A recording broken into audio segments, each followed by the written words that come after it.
আসসালামু আলাইকুম ফ্যামিলি কিচেনে আপনাদের স্বাগতম। আজ আমি রান্না করব আমাদের বাংলাদেশিদের রমজান মাসে খুবই মুখরোচক একটি খাবার, তা হচ্ছে ছোলা ভুনা। আসুন দেখে নিই আমি কিভাবে করছি। এই ছোলাগুলা আমি সারা রাত ভিজিয়ে রেখেছিলাম। এখন আমি ভালোভাবে ধুয়ে পরিষ্কার করে আমি এখন লবণ দিয়ে চুলায় বসিয়ে দেব সিদ্ধ হওয়ার জন্য। আমি এখন চুলা জ্বালিয়ে দিলাম, চলে আসলাম রান্না করতে। দিয়ে দিচ্ছি সামান্য তেল। ছোলাটাকে আমি সিদ্ধ করে নিয়েছি, দেখেছেন আপনারা, শুধু লবণ দিয়ে সিদ্ধ করেছি। এখন আমি এটা মশলা ভুনা করে তারপর ছোলাটা দেব। তা আমি দিয়ে দিলাম তেজপাতা, ডালচিনি 2 পিস ছোট ছোট এবং 2টা এলাচ, এবং দিয়ে দিচ্ছি সামান্য জিরা, দিয়ে দিচ্ছি পেঁয়াজ কুচি,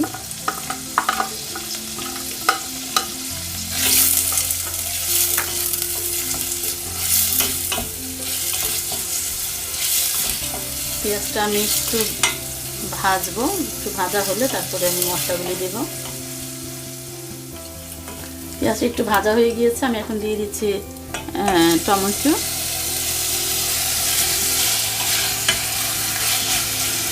2-3টা টমেটো আছে এখানে,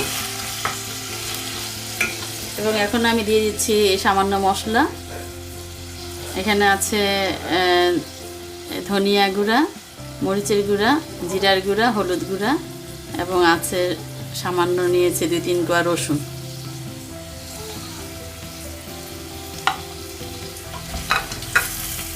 মশলাটা এখন কষা হবে।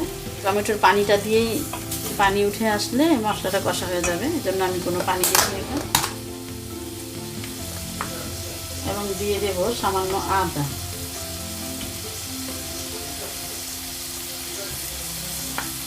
খুবই সামান্যই লাগবে।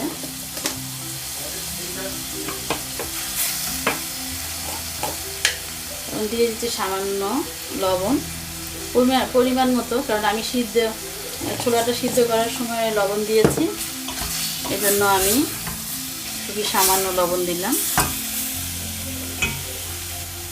এখন আমি এটা ঢেকে কিছুক্ষণ করব, টমেটোটা গলে আসা পর্যন্ত। দেখি আমি একটু দেখে নিচ্ছি, হ্যাঁ টমেটোটা একটু গলে এসেছে। আমি এখন একটু পানি দিয়ে দেব,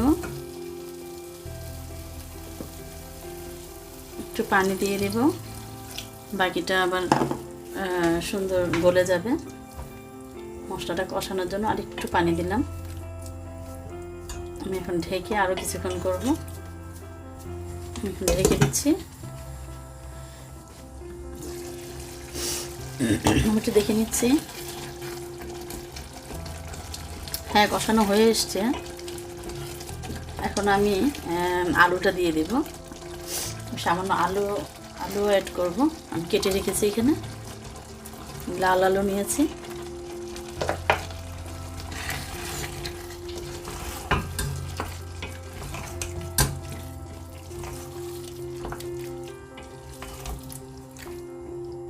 আমার ওই প্যানটা একটু বেশি ছোট মনে হচ্ছিল, এজন্য আমি চেঞ্জ করে এটা দিয়েছি। মানে আলু দেওয়ার আগে আমি বুঝতে পারি নাই যে আর একটু বড় লাগবে, আর আমি চেঞ্জ করে নিয়েছি। এখন আমি এটার মধ্যে ছোলাগুলি দিয়ে দিচ্ছি।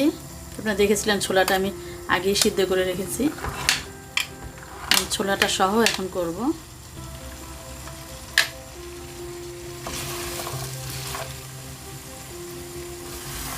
এভাবে আমি ছোলা দেওয়ার পরে অনেকক্ষণ নাড়াচাড়া করলাম। এখন আমি ঢাকনা দিয়ে ঢেকে দিব আলুটা গলে যাওয়া পর্যন্ত, এতে করে আলুটা গলে আসবে।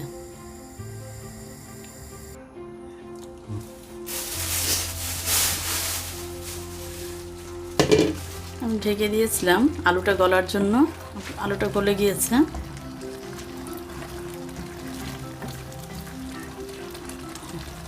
আর রমজান মাসের খুবই জনপ্রিয় একটি খাবার। এবং আমি আবার কিছুক্ষণ ঢেকে দিচ্ছি। আমাদের এই ছোলার এই উপকরণ ছাড়া ইফতারি হয় না। ইফতারের মেন উপকরণ হচ্ছে এই ছোলা। ফিরে এলাম আর কিছুক্ষণ পর। এটা আবার ঠান্ডা হওয়ার পরে আর একটু টেনে যাবে। আমি এখন ধনেপাতা দিয়ে দেব।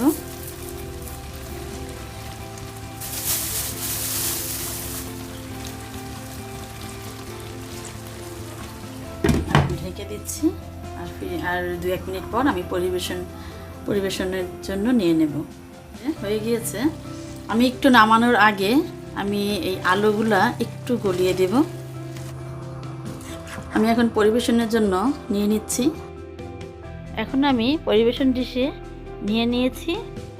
আমি এতক্ষণ রান্না করলাম রমজান মাসের খুবই মুখরোচক একটি খাবার, ছোলা ভুনা। আর আমি এটা আজ পরিবেশন করব মুড়ি দিয়ে। আপনারা যারা এতক্ষণ আমার ভিডিওটি দেখলেন, আপনাদের সবাইকে অনেক অনেক ধন্যবাদ। আমার পরবর্তী ভিডিও দেখার আমন্ত্রণ রইল। আপনারা সবাই ভালো থাকবেন, সুস্থ থাকবেন, আমাদের জন্য দোয়া করবেন। আল্লাহ হাফেজ।